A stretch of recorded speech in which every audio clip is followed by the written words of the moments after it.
Hello! Welcome to mais um episódio do nosso podcast. No episódio de hoje falaremos sobre o Canadá. I am Bianca and my friends vão se apresentar agora. Hi, I am Arthur Marim. Hello, my name is Gabriele. Hi, I am Yasmin. Hello, my name is Arthur Alves. Hello, I'm Vedrana. Nice to meet you. Hi, my name is Daniel. Então, no episódio de hoje falaremos sobre o Canadá e a Copa do Mundo. O Canadá participou da edição de 1986 e irá participar na deste ano também, em 2022. O país nunca sediou uma Copa e nunca ganhou a competição de futebol. Alguns jogadores que merecem destaque são Junior Hoilett, Theo Carbeano e Jonathan David. Bom, agora eu vou falar um pouquinho sobre o clima do Canadá.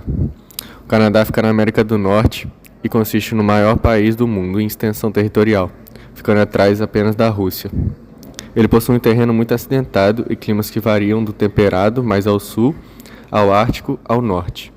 Sua economia também é altamente desenvolvida, o que se reflete nos indicadores econômicos e sociais. O Canadá é marcado pelos invernos rigorosos, em alguns pontos do interior e pradarias, em contraste com o calor intenso das costas. Nas regiões de clima continental, a temperatura pode cair abaixo de menos 40 graus, enquanto algumas regiões do interior chegam a mais de 40 graus.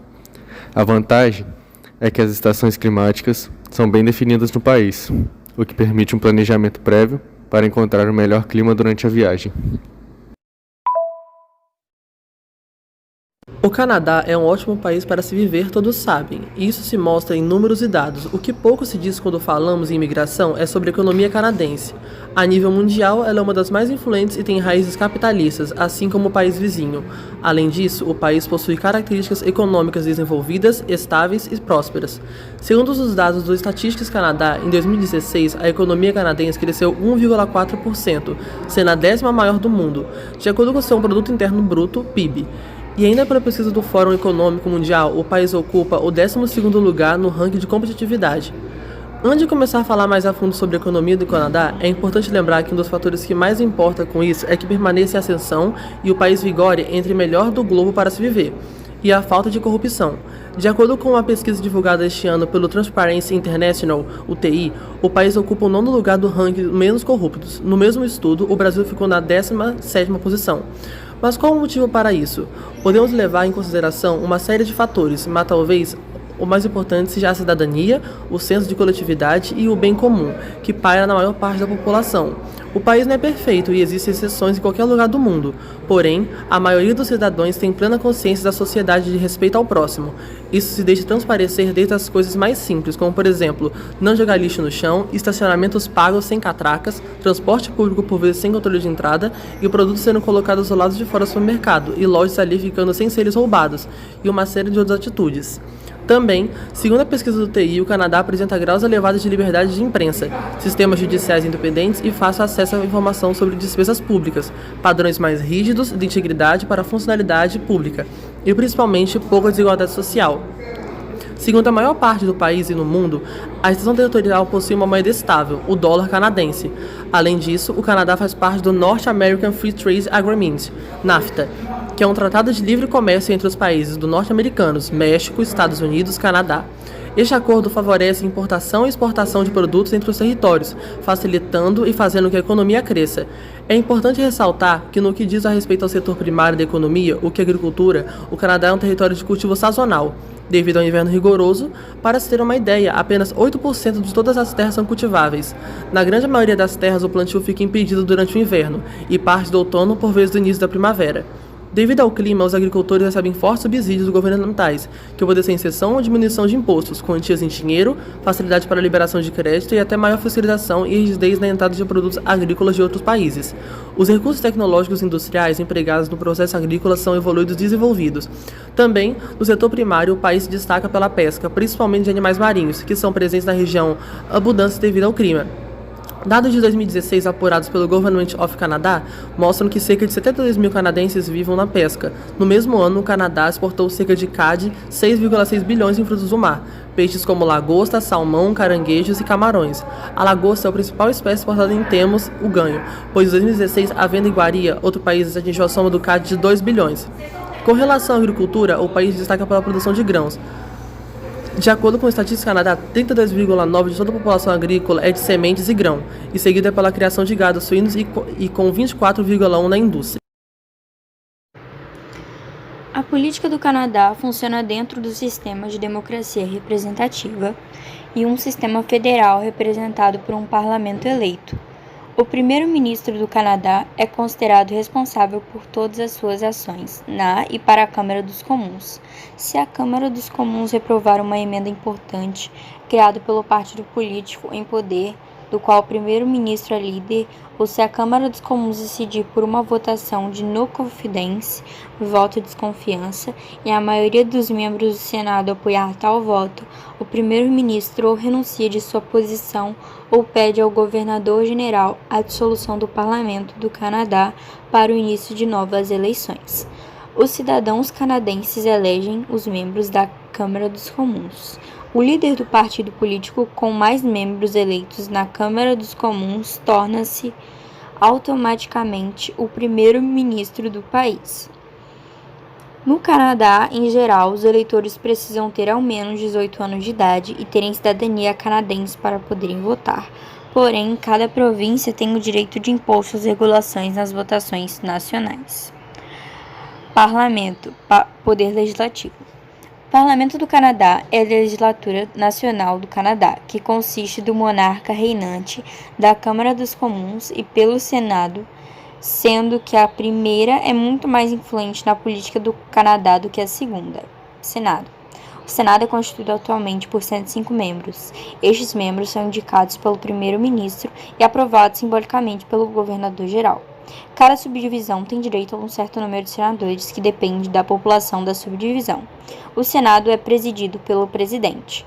O Senado do Canadá possui muito menos poderes do que a Câmara dos Comuns. Podem reprovar leis e emendas, mas no caso das emendas e com a aprovação da Câmara dos Comuns, o Senado pode apenas adiar a introdução dessas emendas por um período de até 180 dias.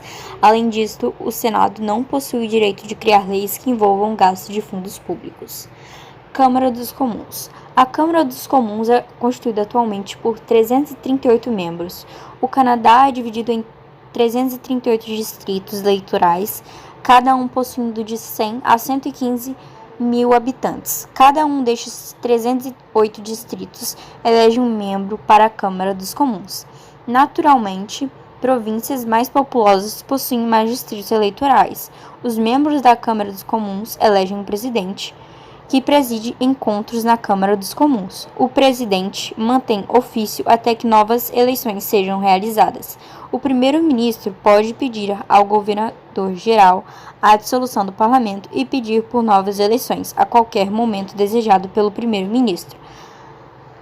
O primeiro-ministro não possui um mandato fixo.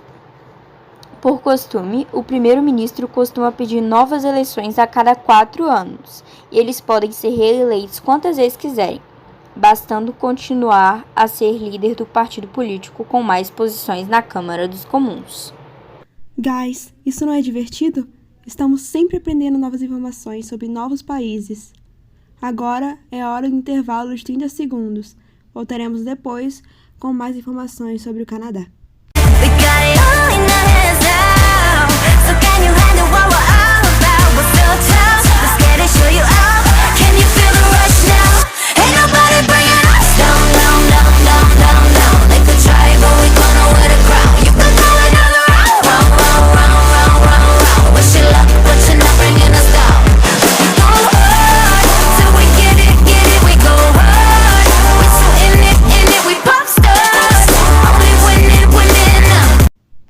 Estamos de volta com o nosso podcast sobre o Canadá e a Copa do Mundo. Espero que estejam gostando da nossa programação. Aproveitem bem esses últimos minutos. Irei falar sobre a educação do Canadá e do Brasil e irei diferenciá-las.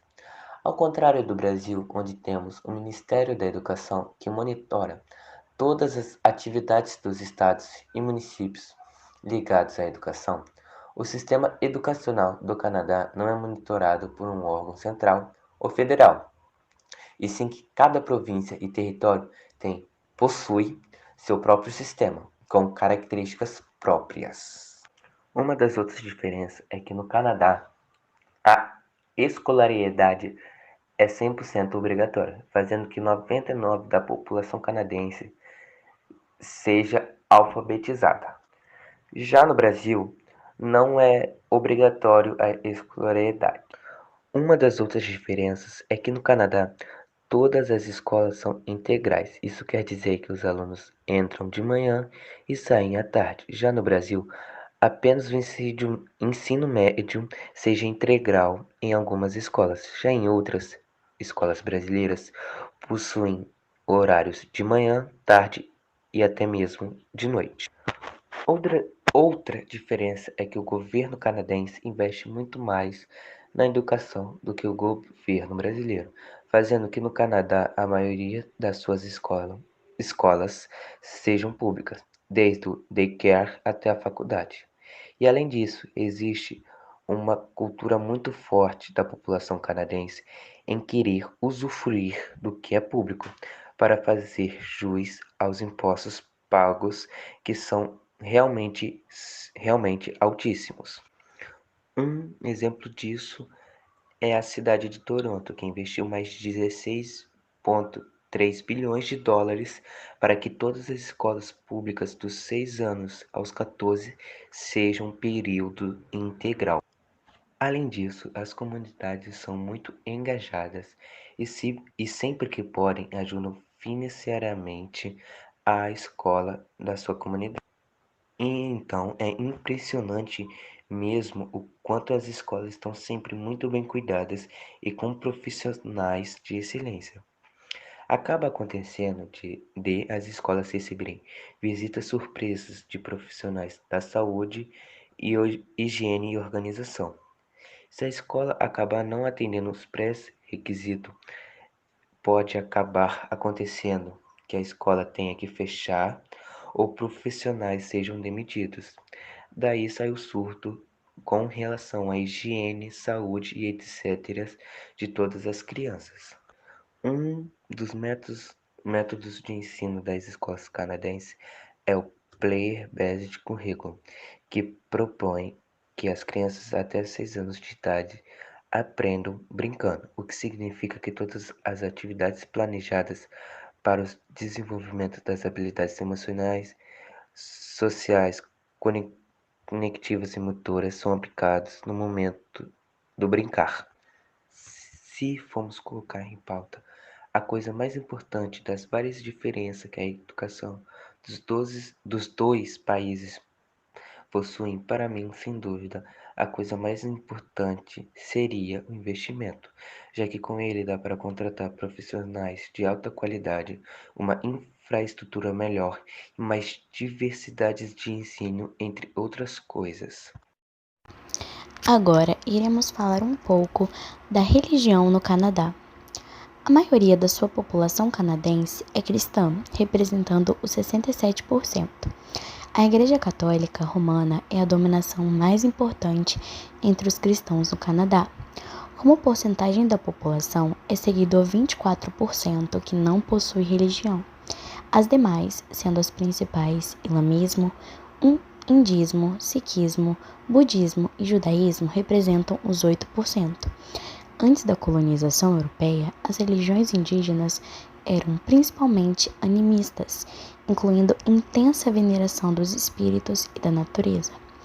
Hoje, o Canadá não tem uma religião oficial e o governo está oficialmente comprometido com o pluralismo religioso e a liberdade religiosa.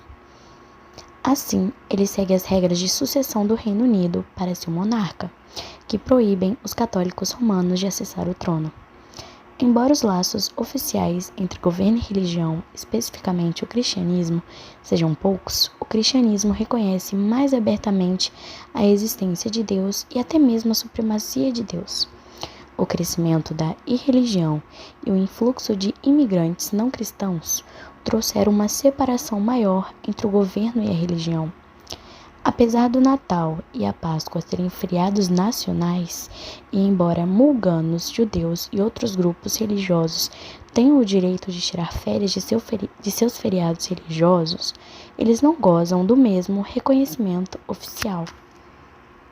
Hi guys, Bom, agora eu vou falar um pouquinho das comidas típicas e a minha do parte Canadá. desse podcast lindo Primeiramente, o poutine. vai ser falar sobre a bandeira do Que Canadá, começar com esse o prato. seu lema Ele é o prato mais famoso e e delicioso os significados do Canadá. da bandeira. Isso se você gosta de Há uma batata ideia frita, né? de que o prato é feito vermelho é com uma uma mistura de referência à batata Inglaterra frita, e o queijo e branco molho. é uma referência Ele à foi criado França. em Quebec, O Canadá foi mas, no colonizado entanto, por ambos hoje ele já os possui países diversas europeus, variações. de forma Em estrita. segundo, o As letras Nanaimo Bar. vermelhas Falando um pouquinho representam os sobre sobremesa, oceanos essa é a mais Pacífico típica e famosa do e Canadá. Atlântico, que A banham receita o dela país. é bem básica.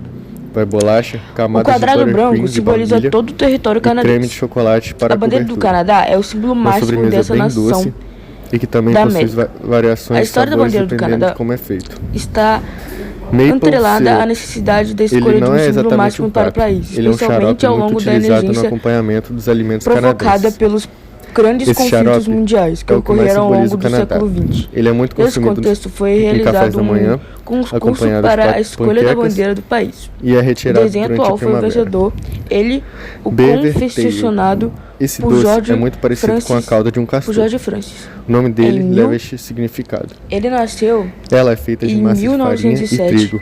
e É viveu frito por cima, até vai cobertura de 2002. acordo com seu gosto. A adotação Você oficial pode da colocar bandeira do Nutella, Canadá ocorreu em Oreo, 15 confetes de e o que fevereiro mais de gostar. Ele 1965. possui diversas opções e é bem E é gostoso. isso. Muito obrigada por Por último, o Coffee assistirem Crispy. Ele é eu falando como se sobre fosse a um bis, bandeira do mas Canadá. bem grande. No entanto, o interessante nessa barra de chocolate é que é feita com café ao invés do creme de chocolate. O gosto de café marca bastante o doce, deixando com um gosto inconfundível. Esse doce é bem popular no Canadá e pode ser encontrado facilmente. No Canadá, durante a semana, para aqueles que vão para a faculdade cedo ou trabalham, é bem comum passar em uma cafeteria cerca de 1 hora antes para buscar um café e um sanduíche ou um salgado para a viagem. O pessoal costuma ir comendo no caminho, mesmo ou guarda para comer na sala de aula ou no local de trabalho. E a minha parte desse podcast lindo vai ser falar sobre a bandeira do Canadá, o seu lema e os significados da bandeira. Há uma ideia de que o vermelho é uma referência à Inglaterra e o branco é uma referência à França. O Canadá foi colonizado por ambos os países europeus, de forma estrita. As letras vermelhas representam os oceanos Pacífico e Atlântico, que banham o país. O quadrado branco simboliza todo o território canadense. A bandeira do Canadá é o símbolo máximo dessa nação da América. A história da bandeira do Canadá está atrelada à necessidade da escolha de um símbolo máximo para o país, especialmente ao longo da emergência provocada pelos grandes conflitos mundiais que ocorreram ao longo do século XX. Nesse contexto, foi realizado um concurso para a escolha da bandeira do país. O desenho atual foi o vencedor, ele, o confeccionado por George Francis. Ele nasceu em 1907 e viveu até 2002. A adotação oficial da bandeira do Canadá ocorreu em 15 de fevereiro de 1965. E é isso. Muito obrigada por assistirem eu falando sobre a bandeira do Canadá. Hello guys, it's me again, Bianca, e agora eu estou aqui para me despedir de vocês. Espero que tenham gostado do nosso podcast. See you next time. Bye bye.